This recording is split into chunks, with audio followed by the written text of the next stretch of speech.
Hi hello അസ്സലാമലൈക്കും. പുതിയൊരു വീഡിയോയിലേക്ക് എല്ലാവർക്കും സ്വാഗതം. ഇന്നത്തെ റെസിപ്പി നോമ്പ് തുറയ്ക്കൊക്കെ പറ്റിയ നല്ല ടേസ്റ്റിയായ ഒരു ഇറച്ചിപ്പത്തിരിയാണ്. എപ്പോഴും കട്ട്ലേറ്റും സമൂസയൊക്കെ ഉണ്ടാക്കി മടുത്തെങ്കിൽ ഇനി ഇതുപോലെ ഇറച്ചിപ്പത്തിരി ഉണ്ടാക്കാം. നല്ല ടേസ്റ്റാണ് ഇതിന്.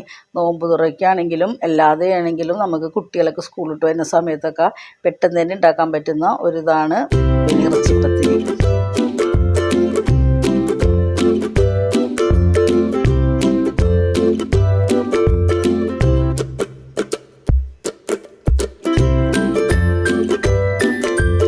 എങ്ങനെയാണ് ഉണ്ടാക്കുന്നതെന്ന് നോക്കാം. അതിനായിട്ട് ഒരു കപ്പ് മൈദ എടുത്തിട്ടുണ്ട്. മൈദപ്പൊടിയാണ് എടുത്തേക്കണത്. അതിലേക്ക് നമുക്ക് കുറച്ച് ഉപ്പിട്ട് കൊടുക്കാം. ഒരു 1/2 ടീസ്പൂണോളം ഉപ്പിട്ട് കൊടുക്കണം. അതിലേക്ക് 2 ടീസ്പൂണോളം ഓയിൽ ഒഴിച്ച് കൊടുക്കണം. ഓയിൽ ഒഴിച്ച് കൊടുത്ത് നല്ല സോഫ്റ്റ് കിട്ടാൻ വേണ്ടിയാണ് ഓയിൽ ഒഴിക്കുന്നത്. ഓയിൽ ഒഴിച്ചിട്ട് അതൊന്ന് മിക്സ് ചെയ്തതിന് ശേഷം ഇളം ചൂടുവെള്ളം എടുക്കണം. നല്ല തിളച്ച വെള്ളം എടുക്കണ്ട, ഇളം ചൂടുവെള്ളം എടുത്തിട്ട് അത് കുറച്ച് ഒഴിച്ചിട്ട് മിക്സ് ചെയ്ത് കൊടുക്കുക. എന്നിട്ട് നമ്മൾ ചപ്പാത്തിക്ക് പൂരിക്കൊക്കെ കുഴക്കുന്നത് പോലെ നല്ലതുപോലെ നല്ല സോഫ്റ്റായി കുഴച്ചെടുക്കണം. നല്ലോണം കുഴച്ചാൽ മാത്രമേ ഇത് നല്ല ടേസ്റ്റിയായി നല്ല ഇതിൽ പൊങ്ങിയൊക്കെ വരുള്ളൂ. നല്ലതുപോലെ നല്ല കുഴച്ച് നല്ലതുപോലെ കുഴച്ച് വെച്ചിട്ട് അതിലേക്ക് കുറച്ച് ഓയിലൊന്ന് സ്പ്രെഡ് ചെയ്തിട്ട് അതൊന്ന് അതിൻ്റെ മേളിലൊക്കെ ഒന്ന് പുരട്ടി കൊടുത്ത് ഒരു പാത്രം കൊണ്ട് മൂടി വയ്ക്കുക. അതവിടെ ഇരുന്ന് റെസ്റ്റ് ചെയ്യുമ്പോഴേക്കും നമുക്ക് അതിലേക്ക് വേണ്ട മസാലകൾ തയ്യാറാക്കിയെടുക്കാം. ഇത് തേച്ചിട്ട് ഇങ്ങനെ മൂടി വെച്ചാൽ മതി. ഒരു ഫില്ലിങ് വേണം ഇതിൻ്റെ ഉള്ളിലോട്ട്. അതിൽ മസാല തയ്യാറാക്കാം. അതിനൊരു ചീനച്ചട്ടി വെച്ചിട്ട് അതിലേക്ക് കുറച്ച് ഓയിൽ ഒഴിച്ചിട്ട് ഒരു 2-3 ചെറുതാണെങ്കിൽ 3, വലുതാണെങ്കിൽ 2 സവാള എടുത്തിട്ട് പൊടിയായി കട്ട് ചെയ്തെടുക്കണം. ചോപ്പറിലിട്ട് കട്ട് ചെയ്താൽ നല്ല പൊടിയായി കിട്ടും. അല്ലെങ്കിൽ കട്ടിംഗ് ബോർഡിൽ വെച്ചിട്ടാണെങ്കിലും നല്ല ചെറുതായി പൊടിയായി കട്ട് ചെയ്തെടുക്കുക. അതൊന്ന് വഴറ്റി കൊടുക്കണം. നല്ലതുപോലെ കളറൊന്നും മാറിയൊന്നും വരണ്ട, ഒരുവിധം ഒന്ന് വഴണ്ടി കിട്ടിയാൽ മതി. അതിൽ വെള്ളമഴമൊക്കെ പോകുന്നവരെ ഒന്ന് വഴറ്റിയെടുത്താൽ മതി. അതിലേക്ക് ഒരു 1/2 ടീസ്പൂൺ ഇഞ്ചി പേസ്റ്റ്, വെളുത്തുള്ളി പേസ്റ്റും കൂടെ ഇട്ട് കൊടുത്തേക്കണത്. പേസ്റ്റ് ഇല്ലെങ്കിൽ ഇഞ്ചിയും വെളുത്തുള്ളിയൊക്കെ പൊടിയായി അരിഞ്ഞിട്ട് ഇട്ട് കൊടുത്താലും മതി. ഇതെല്ലാം കൂടെ ഒന്ന് വഴറ്റിയെടുക്കണം. അതിൻ്റെയൊക്കെ മഴ പോകുന്നത് വരെ നല്ലതുപോലെ ഒന്ന് വഴറ്റിയെടുത്തതിന് ശേഷം അതിലേക്ക് ഇടുന്നത് മസാലപ്പൊടികളാണ്. ഒരു 1/2 ടീസ്പൂൺ മുളക് പൊടി ഇട്ടിട്ടുണ്ട്. ഒരു 1/4 ടീസ്പൂൺ മഞ്ഞൾപ്പൊടി ഇട്ട് കൊടുക്കണം. അതൊന്ന് മിക്സ് ചെയ്തതിന് ശേഷം ഇട്ട് കൊടുക്കുന്നത് ഞാൻ ബീഫ് കൊണ്ടാണ് ഇതുണ്ടാക്കുന്നത്. അതുകൊണ്ട് ബീഫ് മസാലയാണ് ഇട്ട് കൊടുക്കണം. ചിക്കൻ ഉണ്ടെങ്കിൽ ചിക്കൻ ഇട്ട് കൊടുത്താൽ മതി. അപ്പോൾ ചിക്കൻ മസാല ഇട്ട് കൊടുത്താൽ മതി. ഇതിപ്പോൾ ബീഫ് മസാല ഒരു 1/2 ടീസ്പൂണും കുരുമുളക് പൊടി ഒരു 1/2 ടീസ്പൂണും ഒരു 1/4 ടീസ്പൂണോളം കറി മസാലപ്പൊടിയും കൂടി ഇട്ട് കൊടുത്തിട്ട് എല്ലാം കൂടെ നല്ലതുപോലെ ഒന്ന് വഴറ്റിയെടുക്കണം. അതിൻ്റെ പച്ചമണം മാറുന്നത് വരെ ഒന്ന് വഴറ്റിയെടുക്കണം. ഞാൻ ബീഫ് ഉപ്പും മഞ്ഞൾപ്പൊടിയും മുളക് പൊടിയും കൂടി ഇട്ട് വേവിച്ച് വെച്ചിട്ടുണ്ട്. അതൊന്ന് ചൂടാറിക്കാനപ്പോൾ ഒന്ന് മിക്സിയിലിട്ടൊന്ന് ക്രഷ് ചെയ്തെടുത്തിട്ടുണ്ട്. ഇതിലേക്ക് ആവശ്യത്തിനുള്ള ഉപ്പിട്ട് കൊടുക്കുക. കുറച്ച് ഉപ്പിട്ട് കൊടുത്താൽ മതി. നമ്മൾ പൊടിയിലൊക്കെ ഉപ്പിട്ടിട്ടുണ്ട്. അപ്പോൾ മസാലക്ക് ആവശ്യമായ ഒരു 1/2 ടീസ്പൂണോളം ഉപ്പിട്ടിട്ട് അതും കൂടെ നല്ലതുപോലെ ഒന്ന് മിക്സ് ചെയ്തെടുത്തതിന് ശേഷം ഈ ബീഫ് ഇട്ട് കൊടുക്കാം. ബീഫ് കുറച്ചധികം ഇടണം, എന്നാലാണ് ഇത് ടേസ്റ്റ് ഉണ്ടാവുള്ളൂ. ബീഫ് കൂടി ഇട്ടിട്ട് എല്ലാം കൂടെ നല്ലതുപോലെ ഒന്ന് മിക്സ് ചെയ്തെടുക്കാം. ഇതിൽ ബീഫ് വെന്തതായതുകൊണ്ട് അധികം വേകാനൊന്നുമില്ല. ഒരു പിടി മല്ലിയിലയും കൂടെ ഇട്ടിട്ട് അത് മിക്സ് ചെയ്ത് അതവിടെ മാറ്റി മൂടി വയ്ക്കുക. അപ്പോഴേക്കും നമ്മൾ കുഴച്ച് വെച്ച ഈ മൈദപ്പൊടിയൊക്കെ നല്ലതുപോലെ സോഫ്റ്റായി വന്നിട്ടുണ്ട്. ഇതേപോലെ നല്ല സോഫ്റ്റായിരിക്കണം. എന്നിട്ട് അത് ഒന്നും കൂടെ ഒന്ന് കുഴച്ചെടുത്തതിന് ശേഷം അതിൻ്റെ പകുതി ഉണ്ടെടുത്തിട്ട് അതൊന്ന് പരത്തി കൊടുക്കണം. നല്ല വലിപ്പത്തിൽ പരത്തി കൊടുക്കുക. അല്ലെങ്കിൽ കുഞ്ഞി അപ്പമായിട്ടാണെങ്കിലും പരത്തിയെടുക്കാം. അതിൽ നല്ലത് നമ്മൾ വലുതായിട്ട് പരത്തിയിട്ട് അതിങ്ങനെ ഒരു കട്ടിംഗ് ഇത് വെച്ചിട്ട് നമ്മൾ കട്ട് ചെയ്തെടുക്കണം. എന്തെങ്കിലും മൂടി, എന്തെങ്കിലും ബോട്ടിലിൻ്റെയൊക്കെ അടപ്പ എന്തെങ്കിലും ഉണ്ടെങ്കിൽ അത് വെച്ച് കട്ട് ചെയ്തെടുത്താൽ മതി. ഇതേപോലെ ഞാനിപ്പോൾ ഇതിൻ്റെ മൂടിയാണ് എടുത്തേക്കണത്.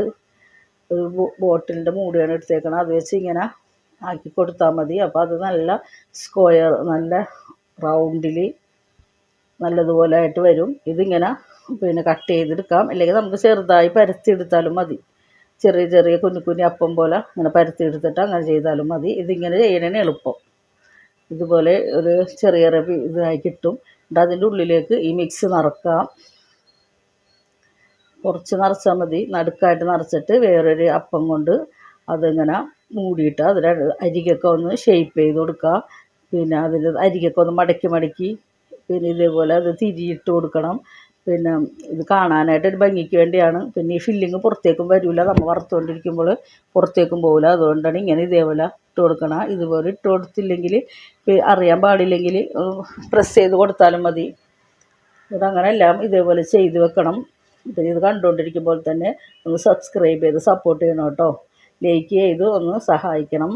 പിന്നെ ഷെയർ ചെയ്യാനും കമൻറ്റ് ചെയ്യാനൊന്നും മറക്കരുത് കേട്ടോ. ഇതിന് പിന്നെ എണ്ണ ചൂടാകുമ്പോൾ അതിലേക്ക് ഇതിട്ട് കൊടുക്കാം. ഇതിട്ട് കൊടുത്തിട്ട് പിന്നെ ഒന്ന് തിരിച്ച് മറിച്ചൊക്കെ ഇട്ടൊന്ന് ഫ്രൈ ചെയ്തെടുക്കണം. ഇത് പെട്ടെന്ന് തന്നെ വെന്ത് കിട്ടും. നല്ല സോഫ്റ്റായ അധികം പിന്നെ കനത്തിൽ പരത്തരുത്, കുറച്ച് കനം കുറച്ചിട്ട് വേണം ഇത് പരത്തിയെടുക്കാൻ. അപ്പോൾ ഇത് പെട്ടെന്ന് തന്നെ പൊങ്ങി വരും. ഇത് നല്ല സോഫ്റ്റായിരിക്കും, നല്ല ടേസ്റ്റിയായ നല്ലൊരു പിന്നെ ഇറച്ചിപ്പത്തിരിയാണ്. ഇതിൻ്റെ ഉള്ളിൽ ഇറച്ചിയൊക്കെ ഉള്ളതുകൊണ്ട് കഴിക്കുമ്പോൾ നല്ല ടേസ്റ്റായിരിക്കും ഇത്. പിന്നെ നമുക്ക് നോമ്പ് തുറക്കൊക്കെ ഉണ്ടാക്കാൻ പറ്റുന്ന നല്ല ടേസ്റ്റിയായ ഒരു പലഹാരമാണിത്. കണ്ണൂർകാരുടെയൊക്കെ പിന്നെ മലബാറുകാരുടെയൊക്കെ പ്രത്യേകമായ ഒരു പലഹാരമാണ് പിന്നെ ഇറച്ചിപ്പത്തിരി. പിന്നെ അത് നല്ല ടേസ്റ്റുള്ള ഒരു ഇറച്ചിപ്പത്തിരിയാണ്. അത് അധികം താമസമൊന്നും വേണ്ട, വളരെ പെട്ടെന്ന് തന്നെ ഉണ്ടാക്കിയെടുക്കാൻ പറ്റും. പിന്നെ അതുപോലെ അത് മൊരിഞ്ഞ് വന്നപ്പം അത് മാറ്റി വെച്ചിട്ട് പിന്നെ അടുത്തത് ഇട്ട് കൊടുക്കുന്നുണ്ട്. അങ്ങനെ എല്ലാം ഇതേപോലെ ഇതെടുക്കണം, അധികം കരിഞ്ഞ് പോകരുത്. പിന്നെ അതേപോലെ എല്ലാം ഇട്ട് കൊടുത്തിട്ട് നമുക്ക് ആവശ്യത്തിന് ഇട്ടിട്ട് ബാക്കി സ്റ്റോർ ചെയ്ത് വെക്കാം കേട്ടോ. അപ്പോൾ ഇത് കുറച്ച് ആവശ്യത്തിന് എടുക്കണുള്ളൂ. എന്നിട്ട് ഇത് പിന്നെ എല്ലാം ഫ്രൈ ചെയ്ത് വെച്ചിട്ടുണ്ട്. പിന്നെ അതിന് ശേഷം ഒരു മുട്ട എടുത്തിട്ട് ഇത് വേണമെങ്കിൽ അങ്ങനെ ചെയ്താൽ മതി കേട്ടോ. അല്ലെങ്കിൽ അതേ നമ്മൾ ഫ്രൈ ചെയ്തതുപോലെ ആണെങ്കിലും കഴിക്കാം. ഇത് ഒരു ടേസ്റ്റിന് വേണ്ടിയാണ്. ഒരു മുട്ട എടുത്തിട്ട് അത് നല്ലതുപോലെ ഒന്ന് മിക്സ് ചെയ്തെടുക്കണം. പിന്നെ ഇതിൽ ഒരു 1 ടീസ്പൂൺ പഞ്ചസാരയൊക്കെ ഇടുന്നുണ്ട്. ഞാനത് ഇട്ടിട്ടില്ല. പഞ്ചസാരയുടെ മധുരം വേണ്ടാത്തവർക്ക് പഞ്ചസാര ഇടണ്ട. മധുരം വേണമെന്നുള്ളവർക്ക് 1 ടീസ്പൂൺ പഞ്ചസാര ഇട്ട് കൊടുക്കാം. ഇതിൽ ഞാൻ പഞ്ചസാര ഇട്ടിട്ടില്ല. ഇത് നല്ലതുപോലെ ഒന്ന് മിക്സ് ചെയ്യണം. മിക്സ് ചെയ്തതിന് ശേഷം പിന്നെ ഒരു പാൻ അടുപ്പിൽ വെച്ചിട്ട് അതിലേക്ക് കുറച്ച് നമ്മൾ ഈ വറുത്തതിന് കുറച്ച് ഓയിൽ, ഒരു 2 ടീസ്പൂണോളം ഓയിൽ ഇതിലേക്ക് ഒഴിച്ചു കൊടുക്കാം. എന്നിട്ട് ഇതെല്ലാം ഫ്രൈ ചെയ്ത് വെച്ചിട്ടുണ്ട്. ഇപ്പം ഇങ്ങനെ ആണെങ്കിലും കഴിക്കാൻ നല്ല ടേസ്റ്റാണ്. പിന്നെ ഈ ഇതെടുത്തിട്ട് ഇതിലേക്ക് ഒന്ന് ഈ മുട്ടയിലേക്ക് ഒന്ന് മുക്കിയെടുത്തിട്ട് ഇതൊന്ന് ഷാലോ ഫ്രൈ ചെയ്യണം. അത് കുറച്ച് എണ്ണ ഒഴിച്ചിട്ട് അതൊന്ന് ഷാലോ ഫ്രൈ ചെയ്തെടുക്കണം. നല്ല ടേസ്റ്റാണിത്. മുട്ടയൊക്കെ ഇട്ട് ചെയ്തുമ്പോൾ നല്ല കഴിക്കാൻ നല്ല ടേസ്റ്റായിരിക്കും. മുട്ടയൊക്കെ നല്ല മൊരിഞ്ഞ് നല്ല ക്രിസ്പി ആയിരിക്കും. ഇത് പുറമേ നല്ല ക്രിസ്പിയും ഉള്ളിൽ നല്ല ഇറച്ചിയൊക്കെ ഉണ്ടായിട്ട് കഴിക്കാൻ നല്ല ടേസ്റ്റായൊരു പിന്നെ പത്തിരിയാണ് ഇറച്ചിപ്പത്തിരി. നോമ്പ് തുറക്കൊക്കെ നമുക്ക് പിന്നെ നോമ്പ് തുറ സൽക്കാരങ്ങളൊക്കെ വെക്കുമ്പോൾ നമുക്കിത് ഉണ്ടാക്കാം. നല്ല ടേസ്റ്റായിരിക്കും. പിന്നെ ഇതിൻ്റെ ഉള്ളിൽ നിറച്ച് ഇറച്ചിയൊക്കെ ആയിട്ട് നല്ല ടേസ്റ്റുള്ള ഇതാണ്. പുറത്ത് മുട്ടയൊക്കെ വെച്ച് ഇങ്ങനെ ഷാലോ ഫ്രൈ ചെയ്തതുകൊണ്ട് അത് നല്ല മുട്ടയൊക്കെ നല്ല മൊരിഞ്ഞ് വന്നിട്ടുണ്ട്. നല്ല പുറമേ നല്ല ക്രിസ്പിയും ഉള്ളിൽ നല്ല സോഫ്റ്റും ആയിരിക്കും. ഇതുപോലെ എല്ലാവരും ഒന്ന് ഉണ്ടാക്കി നോക്കണം കേട്ടോ.